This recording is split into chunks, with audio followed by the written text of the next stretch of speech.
Very good morning, students.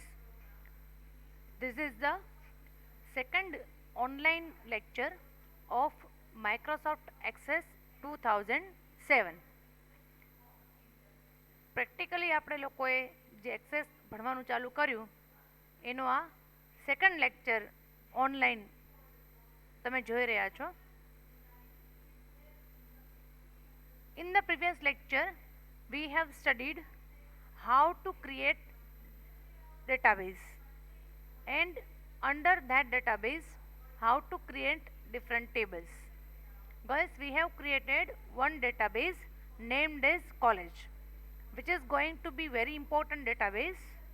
Under that database we have created 4 tables. Now today we are not going to create more tables because I think now you know how to create table. Today, first of all, we shall open the existing database. In the last lecture we learned how to create a new database. Now in this lecture, first of all, we shall learn how to open an existing database. એટલે કે જે database આપણે already બનાવેલી છે આપણા ફોલ્ડરમાં, એને જો ખોલવી હોય તો કેવી રીતે ખોલવી, પહેલાં આપણે એ જોશું. અને એ ખોલી અને એના ટેબલ્સ કેવી રીતે ખોલવા, એના વ્યૂ કેવી રીતે ચેન્જ કરવા, એમાં કોઈ પર્ટિક્યુલર ડેટા ફાઇન્ડ કરવો હોય તો કેવી રીતે કરવો, રિપ્લેસ કરવો હોય એટલે કે એમાં કંઈ ચેન્જ કરવું હોય તો કેવી રીતે કરવું, એ બધું આપણે આજે શીખીએ છીએ. હા, આજનો લેક્ચર જે છે એમાં બહુ લોજિક કે કોઈ કન્સેપ્ટ કેવું નથી. સિમ્પલ ફાઇન્ડ એન્ડ રિપ્લેસ વર્ડમાં પણ કરતા હશો એ જ વસ્તુ કરવાની છે, બીજું કંઈ મેજર નથી.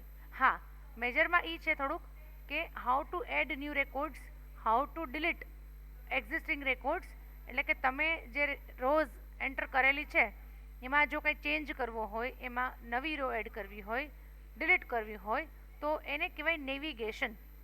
હા ગઈસ, તમને જે સિલેબસ છે એમાં જે ટોપિક છે એમાં સ્પેશિયલી લખેલું છે કે નેવિગેટિંગ ડેટાબેઝ, નેવિગેટિંગ ટેબલ્સ. તો એ આજે નેવિગેશનવાળો જે ટોપિક છે એ આજે આપણે કરીએ છીએ, કારણ કે એમાં કાંઈ ખાસ નવું બનાવવાનું કે કંઈક મેજર ચેન્જ કરવાનો કે નવો કન્સેપ્ટ શીખવાનો એવું કંઈ ખાસ નથી. એટલે આ તમને કહું છું ને કે લાઇટ વેઇટ રહેશે, તમને આરામથી ઓપરેટ કરી શકો એવો આ લેક્ચર છે આપણો. હવે ફર્સ્ટ ઓફ ઓલ આપણે એક્સેસ ઓપન કરવાનું છે. બસ ઓનલાઈન લેક્ચરમાં તમે એટલી બધી વખત એક્સેસ ઓપન કરતા જોશો કે પછી તમે જ્યારે પ્રેક્ટિકલ કરશો ત્યારે તમને કોઈ તકલીફ પડશે નહીં. Now let us open Access. I am opening all programs Microsoft Office, in that Access 2007. હવે ગર્લ્સ, આ જે આની પહેલાં આપણે કર્યું હતું એમાં બ્લેન્ક ડેટાબેઝ ક્લિક કરેલી. Okay, now I don't want to create one more database. I already have one database, so now I shall open existing database. So how to open existing database?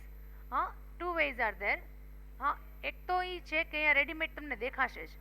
જેટલી એક્સેસની database આ કમ્પ્યુટરમાં છે ને એ બધી દેખાય છે. જો અહીંયા સ્ક્રીન ઉપર ઓલરેડી દેખાય છે. એમાંથી તમારી કઈ છે એ જો ખબર હોય તો you can directly open that. ધારો કે એ નથી ખબર, કાંઈ ખબર જ નથી, કે અહીંયા દેખાતી નથી, તો યુ કેન ક્લિક હિયર. અહીંયા તમે ક્લિક કરો તો પણ તમને દેખાશે. ત્યાંય નથી દેખાતી તો you can say alter F open. Alter F એટલે કે ફાઇલ મેનુ છે એમાંથી ઓપન કરવાનું, તો એમાં પણ તમને દેખાશે કે your folder F drive access database college છે, એમાંથી પણ દેખાશે. So there are many ways to open a database. તમને જે અનુકૂળ આવે એ રીતથી તમે ડેટાબેઝ ખોલી શકો. એક આ રીત છે કે જો દેખાતું જ હોય સ્ક્રીન ઉપર તો ડાયરેક્ટલી તમે ખોલી શકો કે F drive access database college. I know that my folder is in F drive and the name of the folder is access database and the name of the file is college. So I can click here. Now you will see this. તો ઘણી વખત સ્ટુડન્ટ્સને એવું થાય કે ક્યાં madam દેખાતું નથી કંઈ, પણ girls all the tables which we have created under this database are listed here. Look, they are listed here. You have to click on any of the tables. ચારમાંથી ગમે તેના ઉપર ક્લિક કરો છે. કોર્સ, તો I have clicked on course. So you can see that the course table is opened in data sheet view. Okay, if you click here it will be opened in design view. So if you want to change the design of the table you can do it. Okay, again data sheet view, design view, data sheet view, design view. In the same way you can click on stud table. So if you double click on any table from here, from this pen, then it will be opened in data sheet view. ગમે ત્યાં તમે અહીંયા double click કરશો એટલે automatic data sheet વ્યૂમાં જ ખુલશે. તમારે ડિઝાઇન વ્યૂમાં ખોલવું હોય તો અહીંયા ક્લિક કરવું પડે, અને કાં તો અહીંથી રાઇટ ક્લિક કરી અને ડિઝાઇન વ્યૂ કરવું પડે. ઓકે, અને અહીંયા ડેટા શીટ વ્યૂ. એટલે એમાં કાંઈ એઝ સચ અઘરું નથી, બરાબર. તમને જે રીતે હું તમને બધી રીત શીખવાડી દઉં, વોટ એવર યુ પ્રિફર, તમને જે અનુકૂળ આવે રાધર, એ રીત તમારે કરવાની, બરાબર. પણ from here you can do it. You can change the view, design view to data sheet view, data sheet view to design view. You can switch between these two views. અહીંયા course જો બધા જ table પાછા ખુલી ગયા છે. If you want to close, you can close from here. If you want to close, you can close from here. If you want to close, guys તમે એક વખત આને ઓપરેટ કરશો ને એટલે યુ વિલ કમ ટુ નો કે અચ્છા અલગ અલગ રીતે બધું થાય જ છે. એવું નથી કે અહીંયા જ ક્લિક કરું તો જ થાય. અહીંયા જ ક્લિક કરવું પડે એવું નથી. અહીંયા ક્લિક કરો તો પણ થાય. ડિઝાઇન વ્યૂ છે, અહીંયા ક્લિક કરો data sheet view. In every way it is possible. એટલે કંઈ એમ જોઈને તો ઓપરેટિંગ અઘરું છે જ નહીં, બહુ ઇઝી ઓપરેટિંગ છે. જે સમજવાનું છે કન્સેપ્ટ છે જે હજી મેં સ્ટાર્ટ જ નથી કર્યા. એ કન્સેપ્ટ છે, બહુ મજા આવે એવા છે, વેરી ઇન્ટરેસ્ટિંગ કન્સેપ્ટ. એટલે ખૂબ મજા આવશે. થોડુંક લોજિક વાપરવું પડે, થોડુંક મગજ ચલાવવું પડે, પણ મજા આવે. મગજ ચલાવવાની મજા આવે ને ક્યારેક, આખો દી જીભ તો ચલાવતા જોઈએ, મોઢું ચાલુ જ હોય, તો આપણે તો ક્યારેક દિમાગનો પણ ઉપયોગ કરવાનો. એટલે girls different tables are there છે. Course table, teacher table, PC table, stud table છે. ખ્યાલ આવ્યો?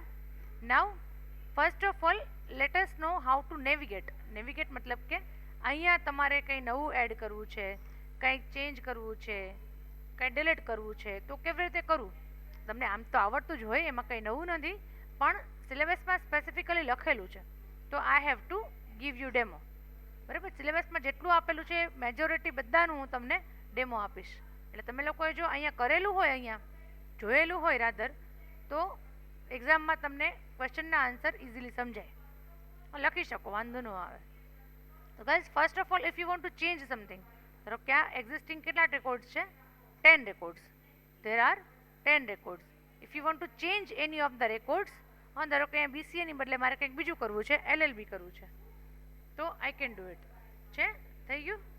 બીસીએની જગ્યાએ શું થઈ ગયું? એલએલબી થઈ ગયું. Okay, in the same way અહીંયા મને ચેન્જ કરવો છે કાંઈ, કે કોર્સ કોડ 8 છે એની બદલે કંઈક ઓડ રાખીએ આપણે 1001. It is not compulsory that you enter the course in sequence. Random any number can be entered. It is not a big issue. You can do that. તો એવી રીતે મારે આ 4 નંબરનો કોર્સ છે એનો પણ નંબર બદલાવવો છે, એનો નંબર મારે કરવો છે 101 ઓર મે બી એનીથિંગ.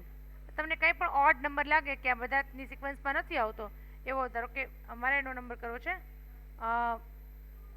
999. તો ઇટ ઇઝ ઓલ્સો પોસિબલ કે 999 ઇઝ ધ કોર્સ કોડ. ખ્યાલ આવ્યો?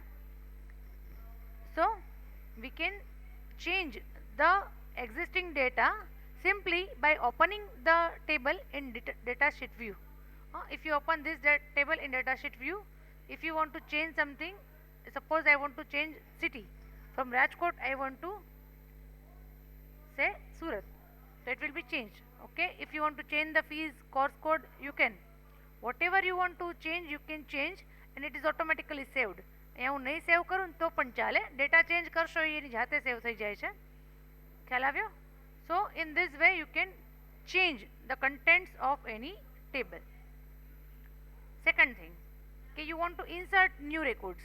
આ ડેટાબેઝ તો આપણે કાલે બનાવી હતી. હવે એ જે ડેટાબેઝ છે એ આજે ખોલી છે, એના ટેબલ બનાવેલા છે 4. હવે એ ટેબલમાં પણ એકમાં અમે 2 રેકોર્ડ નાખ્યા, એકમાં એક નાખ્યો, એકમાં નથી નાખ્યો, એકમાં 4 5 નાખ્યા, એકમાં 10 નાખ્યા. Even I don't remember. Okay, તો ગમે તેટલો તમે ડેટા નાખેલો છે એમાં તમારે વધારે કંઈ એડિશન કરવું છે, વધારેનું કંઈ એડ કરવું છે તો you can add. Say for example I want to add one more student, તો I am entering say for example 20 BBA 052, 20 BBA 052. It is the new ID of a student. Name of the student is suppose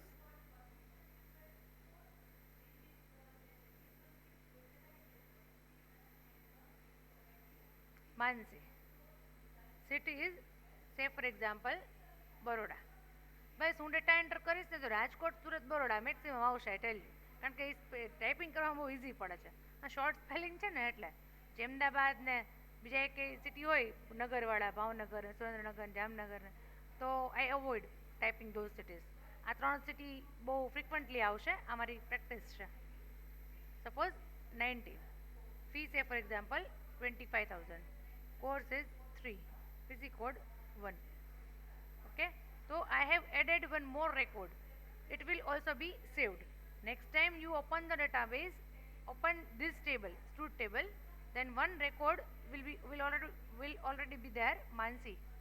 જે અંજાનો હતો same way માનસીનો record પણ આવી ગયો હશે. ખ્યાલ આવ્યો? Same way if you want to change some data, suppose કે here I want to change the degree or I want to change the experience, say for example 7 years. So it is possible. Next time if I close the table, અહીંથી right click કરીને હું close કરી શકું છું કરવું હોય તો. And again if I open the table, teacher table, look, Chandni madam experience 7 years, Bhavna madam MBA. ખ્યાલ આવ્યો કે you can add new records, you can change existing data. આ બધી જ વસ્તુ પોસિબલ છે. In the same way girls, if you want to delete existing record, આપણી પાસે શેમાં અહીંયા કોર્સમાં કે પીસીમાં ઘણા બધા રેકોર્ડ્સ છે. From that if you want two delete, ધારો કે એક પીસી બગડી ગયું છે અને એ કાઢી નાખ્યું છે આપણે ગ્રીન કલરનું, તો રાઈટ ક્લિક કરો, ડિલીટ રેકોર્ડ, તો record will be deleted. Yes girls, before deleting anything in Access will give you message, you are about to delete one record. If you click yes, you won't be able to undo this delete operation. કે એક વખત delete થયું પછી અન્ડુ નહીં થાય, આ record delete થઈ જ જશે. Are you sure? કંઈ પણ વસ્તુ રેકોર્ડ ડિલીટ કરશો કે ટેબલ ડિલીટ કરશો, બધામાં તમને પૂછશે yes I want two delete. Now finally permanently જે આપણે ગ્રીન લખેલું હતું પીસીનું નામ, એ પીસી છે એ ડિલીટ થઈ ગયું છે. If you want to add more you can add. બસ અહીંયા નીચે જુઓ જોઈએ, અહીંયા નીચે અહીંયા આને this is called record navigation bar. It is called record navigation bar. આપણી પાસે ખાલી 4 જ રેકોર્ડ છે એટલે આપણે આમ આરામથી આમ કરી શકીએ છીએ, બરાબર. પણ જો વધારે રેકોર્ડ હોય તો આમાં 10 રેકોર્ડ, 11 રેકોર્ડ છે, એક બ્લેન્ક છે, 10 રેકોર્ડ છે સપોઝ. ઓકે, અને તમારે ડાયરેક્ટલી ફર્સ્ટ રેકોર્ડ ઉપર જવું છે. આમ કરીને જ જાઓ તો અહીંયા ક્લિક કરો, the pointer will directly move to record number 1. In the same way, if you click here, the pointer will directly move to record number 10, that is last record. ખ્યાલ આવ્યો? એવી રીતે તમે અહીંયા પ્રીવિયસ રેકોર્ડ, નેક્સ્ટ રેકોર્ડ, બરાબર છે. એક વખત તમે ઓપરેટ કરવા માંડશો ને તમને ખ્યાલ આવશે કે એમાં કંઈ બગડી ન જાય. આપણે કંઈ પણ ચેન્જ કરવું હોય, નવો રેકોર્ડ આપવો હોય, ડિલીટ કરવો હોય કોઈ, ધારો કે અમારે 999 નંબરનો રેકોર્ડ ડિલીટ કરી નાખો છે, તો I can delete. If I સે નો, so it won't be deleted. If I say yes, then physically this record will be removed. I am saying no. No કીધું એટલે as it is રહ્યું. yes આપી દીધું હોત તો આ રેકોર્ડ જે છે એ ડિલીટ થઈ જાય. ખ્યાલ આવ્યો? It is that much easy. આજનો એટલે જ મેં પહેલાં જ કહી દીધું કે આજનો લેક્ચર થોડોક લાઇટ એટલા માટે કે ખાલી ઓપરેટિંગ જ શીખવાડવાનું છે કે અહીંયા ક્લિક કરશો તો આમ થશે ને અહીંયા ક્લિક કરશો તો આમ થશે. બસ આજનો લેક્ચર છે ને એ તમે જ્યારે પ્રેક્ટિકલ કરવા આવશો ને લેબમાં ત્યારે તમને બહુ યુઝફુલ થશે. કદાચ કંઈ ન આવડતું હોય, તકલીફ પડતી હોય કે ક્યાં ક્લિક કરવાનું, શું કરવાનું, તો લેક્ચર જોઈ લ્યો એટલે આઈડિયા આવી જશે. હા, કારણ કે આને શું કહેવાય? નેવિગેશન. ઓકે, નાવ ગર્લ્સ, અનધર ફીચર જે તમારે સિલેબસમાં લખેલું છે, જનરલી થિયરીમાં તો પૂછાતું નથી બહુ, પણ સિલેબસમાં છે એટલે આપણે કરવું પડે. ફાઇન્ડ એન્ડ રિપ્લેસ, કારણ કે ફાઇન્ડ રિપ્લેસ બધાને ખ્યાલ જ હોય. હા, ફાઇન્ડ રિપ્લેસ સમજો છો? ફાઇન્ડ એટલે શોધવું, અને રિપ્લેસ એટલે એની જગ્યાએ કંઈક બીજું લખવું. જ્યાં ઓલરેડી કંઈક લખેલું છે એની જગ્યાએ તમારે કંઈક બીજું લખવું છે, તો ફાઇન્ડ એન્ડ રિપ્લેસ. હવે ગર્લ્સ, ફાઇન્ડ એન્ડ રિપ્લેસ ગમે તે ફિલ્ડ ઉપર થાય, એની ફિલ્ડ, પણ આમાં જે રિપીટ થતું હોય ને એ જ આપણે જોવું પડે. જે આમાં BBA, BCom, LLB કાંઈ રિપીટ નથી થતું. હમણાં આપણે પછી હું ચેન્જ કરીને રિપીટ કરી દઉં છું, પણ અત્યારે જો આપણે યર છે, start year, it is repeating 2005, 5, 5, 5. There are 4 records where the start year is 2005. એટલે કે 5 કોર્સ એવા છે કે જે 2005માં સ્ટાર્ટ થયા છે. તો it is possible to find. Otherwise શું ફાઇન્ડ થાય નહીં, એક હોય એમાં શું ફાઇન્ડ કરે? હા, ફાઇન્ડ જ્યારે કરો છો ત્યારે રેકોર્ડ્સ વધારે હોવા જોઈએ. So click here, find. Now find what do you want to find? I want to find 2005. Look in which field. Here you will get the list of fields.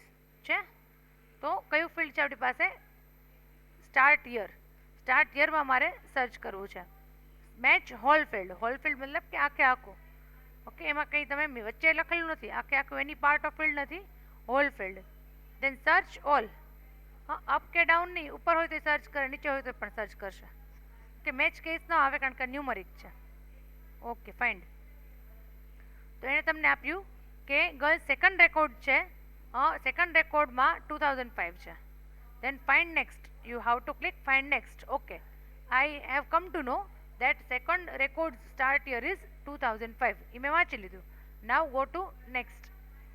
So it directly went to record number 4, where again the start year is 2005. Find next. Record number 8, where the start year is 2005. Record number 10, start year is 2005. Are you getting? ખ્યાલ આવે છે? હા, cancel કરો આને, પાછા અહીંયા જાઓ, બરાબર. અને અહીંયા આ કોલમમાં તમારે કોર્સ નેમ સર્ચ કરવું છે. ધારો કે એમાં તમે એક લખી નાખો. સપોઝ હું લખું છું MSc. I am writing MSc. Okay, તો કોર્સ નેમમાં એ ફાઇન્ડ કરશે MSc. Find next. તો my cursor has directly move to MSc, which is record number 9. Now if I say find next, so Microsoft Access finished searching the records. આ error નથી, it is interacting with you. તમને message આપ્યો છે કે એને search પૂરું કરી નાખ્યું છે, હવે નેક્સ્ટ સર્ચ છે નહીં. એટલે કે તમારું MSc છે એક જ જગ્યાએ છે, બીજી જગ્યાએ નથી. ખ્યાલ આવ્યો? હા, એવી રીતે તમે ગમે તે you can take any field. આપણે આને કેન્સલ કરી નાખીએ. હા, let us go to PC. એમાં મને આ PC કોડ સર્ચ કરવો છે, તો click here and suppose PC code 3 which we have deleted. તો એવું કાંઈ નથી કે દર વખતે હોય જ data. We have already deleted PC code 3. તો આઈ વોન્ટ ટુ ફાઇન્ડ કે weather there is a PC having number 3 or not. So it will say that the search item was not found. It was not found, that means કે there is no PC having PC code 3. That type of PC does not exist. ખ્યાલ આવ્યો? Okay, so in this way you can find. Next is replace. Actually replace and find both are together. તમે ખાલી find કરશો તો એમાં રિપ્લેસનો option આવે જ છે, અલગથી ક્લિક કરવાની જરૂર નથી. But if you click here તો be replace same dialog box. Look, girls હું ફાઇન્ડ કરું ને તો જે ડાયલોગ બોક્સ ખુલે છે, રિપ્લેસ કરું તો બી સેમ ડાયલોગ બોક્સ લુક છે. બસ અહીંથી ફાઇન્ડ રિપ્લેસ એટલે તમે ગમે તેના ઉપર ક્લિક કરશો, you can use this facility of access find and replace. Now I want to find start year. શું મારે ફાઇન્ડ કરવું છે? સ્ટાર્ટ યર 2005, કારણ કે વધારે વાર છે. And I want two replace it with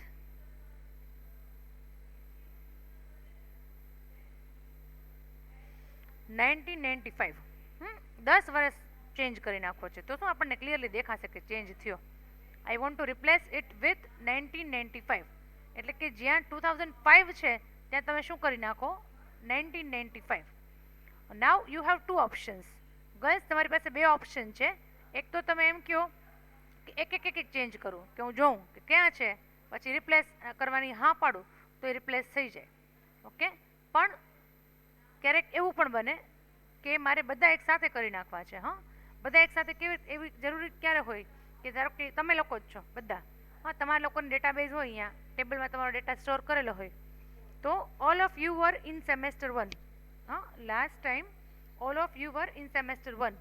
તો તમારું જે સેમનું ફિલ્ડ છે એમાં સેમેસ્ટર 1 એવું લખેલું હોય. Now all of you have move to semester 2. તો હવે એવા તો કેટલા બધા રેકોર્ડ્સ હોય ને, ઘણા બધા રેકોર્ડ્સ હોય. આખા કોલેજનું એક ટેબલ હોય એમાં BCA, BBA, BCom, તો minimum 500 records will be there. હા, તો 500માં મારે એકી સાથે જ્યાં જ્યાં સેમ 1 છે બધાનું શું કરવું છે સેમ 2. તો it is possible all together. એમાં એક કરું તો સાંજ સુધી વારો ન આવે 500 રેકોર્ડમાં. તો એમાં તમે શું કરી શકો રિપ્લેસ ઓલ. રિપ્લેસ ઓલ, તો ઇટ વિલ રિપ્લેસ ઓલ. પણ અત્યારે આપણે પહેલાં એક જોઈએ કે ફાઇન્ડ નેક્સ્ટ. અહીંયા આવી ગયું 2005. Now if you click on replace then it will replace. Otherwise find next કરીશ તો રિપ્લેસ નહીં થાય, પણ હું રિપ્લેસ કરું છું. આઈ એમ રિપ્લેસિંગ. તો 95 થઈ ગયું. પછી ગર્લ્સ અહીંયા BSc છે એ 2005માં છે, તો એનું 95 તમારે કરવું છે. નથી કરવું તો ક્લિક ફાઇન્ડ નેક્સ્ટ. તો આ એઝ ઇટ ઇઝ રહી ગયું. અને હવે આવ્યું MCA. Click year. તો MCA જે છે એનું યર છે it has been replaced by 95. અને આનું પણ કરવું છે તો કે યસ. તો MLibનું બી કેટલું થઈ ગયું 95. Now one record is left where the start year is 2005. It is okay. Now I don't want to change. તો then press cancel button. Okay, જે તમારે કરવું છે એ થઈ ગયું. ચેન્જ ન કરવું હોય તો કાંઈ ઇશ્યુ નથી. બરાબર, હવે આપણે ઊંધું કરીએ find. Okay, what shall we find 95. 1995. I want to replace them with 1985. હજી 5 વર્ષ પાછળ વયા છે 1985. And I don't want to replace single item. I want to replace all 95 to 90, so to 85. તો ગઈસ આમાં આપણી પાસે કેટલા 3 રેકોર્ડ છે 1, 2 and 3. There are 3 records where the start year is 95. તો લુક હું ડાયરેક્ટ કરી નાખું છું replace all. Replace all. You want be able to undo this replace operation. જો આવું જ્યારે આવે ત્યારે ક્યાંય એરર આવતી નથી. આ એરર નથી, એક્સેસ તમારી સાથે વાત કરે છે. એટલે એ તમને કહે છે કે એક વખત તમે આ રિપ્લેસ કરી લેશો પછી તમે અનડુ નહીં કરી શકો. હા, અનડુ નહીં થાય. તો do you want two continue? Yes. Yes, I want two continue. All the 95 must be replaced with 85. Yes. હા, જોઈએ થયું કે નહીં. 85 85 85 છે 1, 2, 3. જ્યાં જ્યાં 95 હતું ત્યાં 85 થઈ ગયું. ખ્યાલ આવી ગયો? So I hope girls now you know how to find and replace. એમાં કંઈ ખાસ મોટી વાત જ નથી આમ જોઈએ તો, બરાબર. પણ નેવિગેશન છે, ટોપિક છે આપણે થિયરીમાં લખેલો, એટલે આપણે કરવું પડે. હા, પણ તમે આરામથી આમાં ઓપરેટ કરી શકો એમ છો. તમે બધા હોશિયાર છો એ મેં જોઈ લીધું છે. હા, ખ્યાલ જ છે મને લોકોને, પ્રેક્ટિકલ એક્ઝામ પણ લીધી છે, એટલે આરામથી કરી શકશો. Okay, so girls today we have learnt how to add new records, how to delete record, how to change the record, how to apply find and replace tool available in Access. આજે આપણે આ જ બધું જોયું છે. નાવ in the next lecture, અત્યારથી જ કહી દઉં છું કારણ કે નેક્સ્ટ લેક્ચર ખૂબ ખૂબ ખૂબ ઇમ્પોર્ટન્ટ હશે. નેક્સ્ટ લેક્ચરમાં જે ક્વેશ્ચન કરાવવાની છું એ 100% એક્ઝામમાં પૂછાશે. અને આ તમને રેકોર્ડેડ છે એટલે દેખાડીશ પણ કે મેં એવું કીધું હતું કે આ બહુ જ ઇમ્પોર્ટન્ટ છે. બરાબર, એ શું છે તો કે ડેટા ટાઈપ્સ. આ જેટલી આ લિસ્ટ આવે છે ને 1 by 1, એક પછી એક text, memo, number, date, time, currency, આ બધી હું તમને શીખવાડીશ 1 by 1. All data types will be explained. ખ્યાલ આવે છે? બધી જ ડેટાબેઝ ટાઈપ છે એ એક પછી એક તમને શીખવાડીશ. અને આનો ક્વેશ્ચન પૂછાય છે કે explain data types available in access. બધાય વન બાય વન કે આનો યુઝ શું છે, આનો યુઝ શું છે, આમાં ડેટા કેવી રીતે નખાય, ધીરે ધીરે કરાવીશ. પણ ઇમ્પોર્ટન્ટ લેક્ચર હશે એટલે નેક્સ્ટ લેક્ચર જ્યારે પણ હોય ત્યારે મિસ કરવાનો નથી. હા, અને આમાં શું ગર્લ્સ, આ વખતે તો કમ્પ્લીટલી પ્રેક્ટિકલ સબ્જેક્ટ છે એટલે આમાં શું તમને લોકોને મિસ કરવાની ઈચ્છા પણ નહીં થાય. મજા આવશે. અને જો હું તો કહું છું, જેના પાસે પીસી હોય, ઘરે લેપટોપ હોય કે કમ્પ્યુટર ડેસ્કટોપ હોય, તો તમે એક્સેસ ઇન્સ્ટોલ કરી માઇક્રોસોફ્ટ ઓફિસ તો લગભગ કોઈ એવું નહીં હોય કે જેના પીસીમાં માઇક્રોસોફ્ટ ઓફિસ ના હોય. તો તમે એક્સેસની પ્રેક્ટિસ ઘરે કરો તો તમને બહુ સારું રહેશે. જ્યારે તમે લેબમાં કોલેજે આવશો ને, આવવાનું તો થશે જ, જ્યારે આવશો ને કોલેજે તો તમારે બહુ પ્રેક્ટિકલમાં બહુ ઇઝી લાગશે તમને. ઓકે, એટલે બને તો પ્રેક્ટિકલ કરતા રહેજો મારી સાથે સાથે, તો વધારે મજા આવશે. બરાબર. આજે આપણે કંઈ નવું કર્યું નથી, ઓલરેડી જે ટેબલ હતા એમાં જ આપણે ફાઇન્ડ, રિપ્લેસ અને નેવિગેશન કર્યું. હા, નેક્સ્ટ ટાઈમ કદાચ હું નવું ટેબલ બનાવું, કારણ કે બધી ડેટા ટાઈપ્સ છે એ મારે યુઝ કરવી પડશે એકો એક, એટલે એટલા બધા ફિલ્ડ લેવા પડશે. પણ કંઈ વાંધો નહીં, વિલ સી. ઓકે, આજે અહીંયા પૂરું કરીએ છીએ. Thank you all, good bye.